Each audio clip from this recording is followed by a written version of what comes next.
You know, when I was a desperado, I had an account there. Right. You go in, you show them your ID, you give them a fingerprint, and they'll work with you on anything. They're really fucking cool. And that was my bank from 98 to 2007. And I remember like getting the first big residual check from Spider-Man and like telling them like the day before, like, listen, how much money you got in there? Because I'm coming with a big one for you tomorrow. Because I was snorting coke during Spider-Man too. You give me a fucking residual check. Fuck. So here's the problem. If I got a check in those days, like for fucking whatever, $1,000, I could tell my wife it was $800. I'd rip up the stub and just tell her $800 and give her like 3 or 5 and keep 3 and snort it. Do you know what I'm saying? I know exactly what If I had to cash it through her, she knew the exact amount that I was getting, and I was fucked. Here's a shady thing I did. She's my girlfriend, you know. Now I'm thinking about it. Now that you mentioned that, what I would do sometimes is like when I was in college, like around that age, like you go out to dinner with a bunch of people, like it's a bunch of people out to dinner. So I would charge the bill on a credit card, and I would take everyone's cash, and then you use that cash to like buy coke. Right? Yeah. There's always a scam. And then all of a sudden, I have this huge credit card bill because really, I've just been like using that to get cash off of everybody, and it's like, oh shit, I still have to pay this credit card. Can you still go to a bar? Can I come up to you, Vicky Pezza, and go, hi, love, can I ask you a question?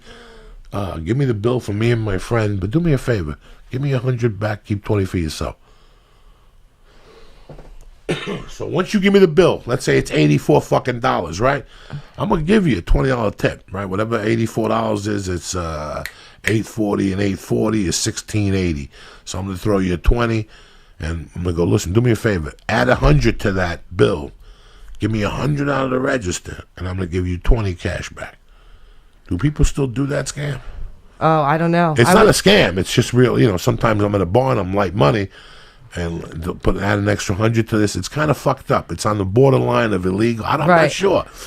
I don't think servers understand that anymore. No. Yeah, I remember my dad used to do that. My dad, he used to do it because when he worked at a restaurant, they would give him free meals, but he wanted to tip. So he'd say, open this up for a penny or whatever.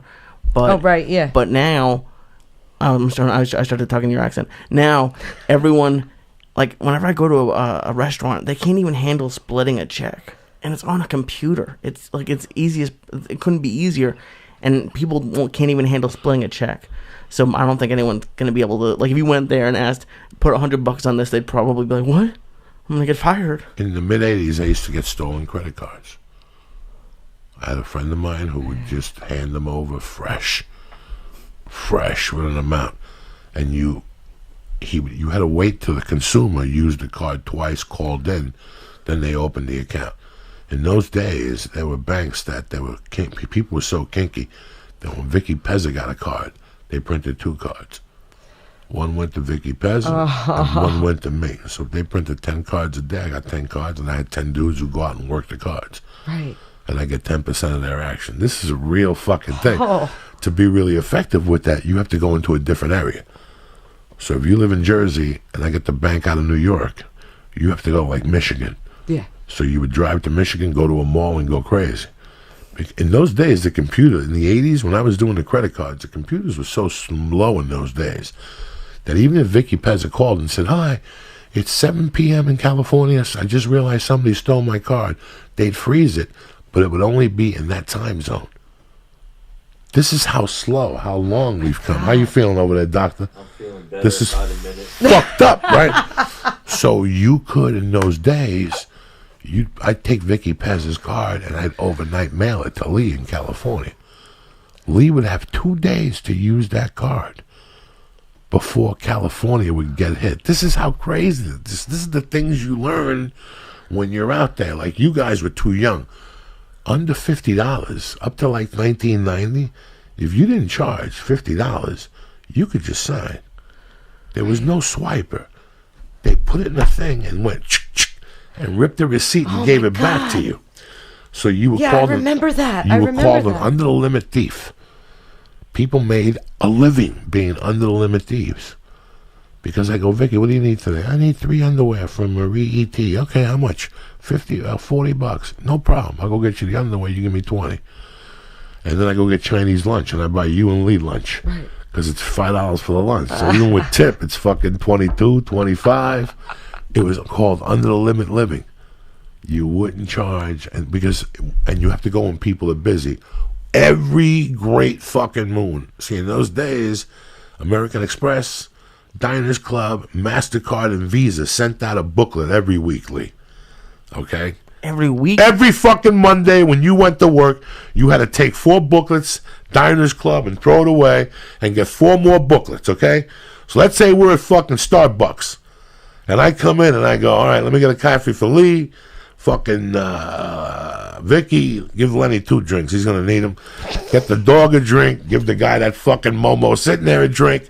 And it came out to $35, right? Even if she's a fucking Gentile, like somebody who lives by the book, like really believes Batman and shit like that, those are the only morons that would stop and open up that booklet with a magnifying glass, because that's how small the fucking numbers were. Even the Visa, even the credit card companies didn't want you to know if the card was stolen, because they get insurance on that. So the numbers would be like, so you had to stop. I got a line from here to fucking Lancashire. You got to stop to get a magnifying glass to look at this number and look at the card 3441. This card is a stolen card. Nobody ever fucking did that in the 5 years I was doing it. Nobody. If it didn't hit $50, you got it. That meant socks, sneakers, a pair of jeans, 2 tickets to the movies, and I'd have 4 or 5 different cards on me. I'd be working it for 4 or 5 different fucking angles. It was fucking insane. And I thought everybody was like everybody had a card and a card. In those days, I didn't even have a credit card then. It wasn't even in my fucking realm. Right. I didn't even know where to start to get a fucking credit card. And I had like a credit card with 2 different names on them. I never used cash in those days. For like 2 years, I was living like a doctor. Oh, and you never got caught? Because that's what I was worried about. I got caught twice. One time I got caught by mistake. My ex-wife got nailed in San Francisco. And when they asked her what her name was, the dumb bitch was from Denver. Her name was Barbara Coors, and she spelled it with a K. And the guy goes, you spelled your name wrong. And she goes, I'm having a bad day. He goes, I don't know how. I've had many bad days. I don't always remember how to write my name. I've had a bad day. We had to run out of Market Street and run down the street like pussies. Then one time, like I would do it like on a daily.